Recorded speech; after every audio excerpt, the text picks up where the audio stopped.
ഇന്ന് നോമ്പിൻ്റെ 40-ാമത്തെ ദിനം. കാൽവറിയിലേക്കുള്ള നമ്മുടെ യാത്രയുടെ 40-ാമത്തെ ചവിട്ടുപടിയും നാം ചവിട്ടിക്കഴിഞ്ഞു.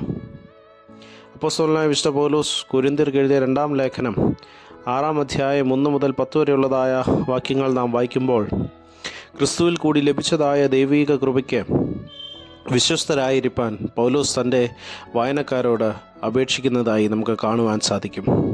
അതുകൊണ്ട് ദൈവത്തിൻ്റെ സഹപ്രവർത്തകരായിരിക്കാൻ ആഹ്വാനം ചെയ്യുകയാണ്. ദൈവകൃപ ലഭിച്ചതിൻ്റെ ആധികാരികത നൽകുന്നത് വിശ്വാസമാണ്. ഈ ദൈവകൃപ ലഭിച്ചത് വെറുതെയല്ല എന്ന് കാണിപ്പാൻ തക്കവണ്ണം പ്രവർത്തിക്കേണ്ടതാണ്. ആകയാൽ ദാസൻ്റെ ശുശ്രൂഷ തൻ്റെ ദൗത്യത്തിൻ്റെ സ്വഭാവത്തിലേക്കും അത് തികയ്ക്കുവാനുള്ള മാർഗത്തിലേക്കും ശ്രദ്ധ തിരിക്കുകയാണ്. അവിടെ വിശ്വാസ സ്ഥിരത മാത്രമല്ല, സ്വഭാവ ശ്രേഷ്ഠതയും പ്രകടമാക്കേണ്ടതാണ്. ലോകമനുഷ്യരുടെ ദൃഷ്ടിയിൽ അപ്പോസ്തലൻ തെറ്റിദ്ധരിക്കപ്പെടുന്നുവെങ്കിലും പുറമേ കാണുന്നത് ആന്തരിക ജീവിതത്തിൻ്റെ യാഥാർത്ഥ്യം തമ്മിലുള്ളതായ വ്യത്യാസം ആണ് ഈ ഭാഗത്ത് നമുക്ക് കാണുവാൻ സാധിക്കുന്നത്.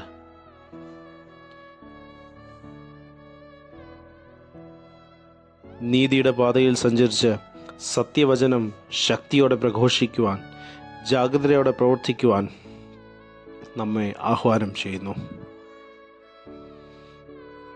ഈ വേദഭാഗത്ത് എല്ലാ സാഹചര്യങ്ങളിലും വ്യതിയാനങ്ങളിലും ക്രിസ്തുവിൻ്റെ വിശ്വസ്ത ശുശ്രൂഷകനായിരിക്കാൻ പൗലോസ് താല്പര്യപ്പെടുന്നതായി നമുക്ക് കാണുവാൻ സാധിക്കും.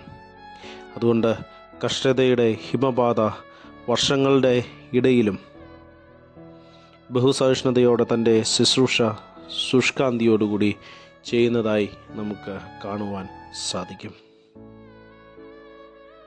മാതൃകയോടുകൂടി ക്രിസ്തീയ ജീവിതം നയിക്കുന്നതിന് അധ്വാനവും ഉറക്കിളപ്പ്, പട്ടിണി തുടങ്ങിയ മനഃപൂർവമായ പരിശ്രമങ്ങൾ പൗലോസ് ചെയ്യുന്നതായി ഈ വേദഭാഗത്തിൽ നമുക്ക് കാണുവാൻ സാധിക്കും. പ്രിയമുള്ളവരെ, യേശുക്രിസ്തുവിൻ്റെ 40 ദിവസത്തെ പ്രാർത്ഥനയും ഉപവാസവും സഹിഷ്ണുതയോടുകൂടി ക്രൂശ് സ്വീകരിച്ച് തൻ്റെ ശുശ്രൂഷ പൂർത്തീകരിക്കുവാൻ തന്നെ ശക്തീകരിക്കുന്നതായിരുന്നു. നോമ്പാചരണം ദൈവത്തിൻ്റെ സഹപ്രവർത്തകരായി സഹിഷ്ണുതയോടുകൂടി ശുശ്രൂഷ ചെയ്ത് അർത്ഥപൂർണമായ ക്രിസ്തീയ ജീവിതം നയിക്കുവാൻ നമ്മെ സഹായിക്കണം. നമ്മുടെ പ്രാർത്ഥനകൾ ഇപ്രകാരമായി തീരട്ടെ. പ്രിയ കർത്താവേ, ഏത് പ്രതിസന്ധിയിലും നിന്നോട് ചേർന്ന് ജീവിപ്പാൻ ഞങ്ങളെ സഹായിക്കണമേ. ആമേൻ. ദൈവം അനുഗ്രഹിക്കട്ടെ. സ്നേഹത്തോടെ, ജോയലച്ചൻ.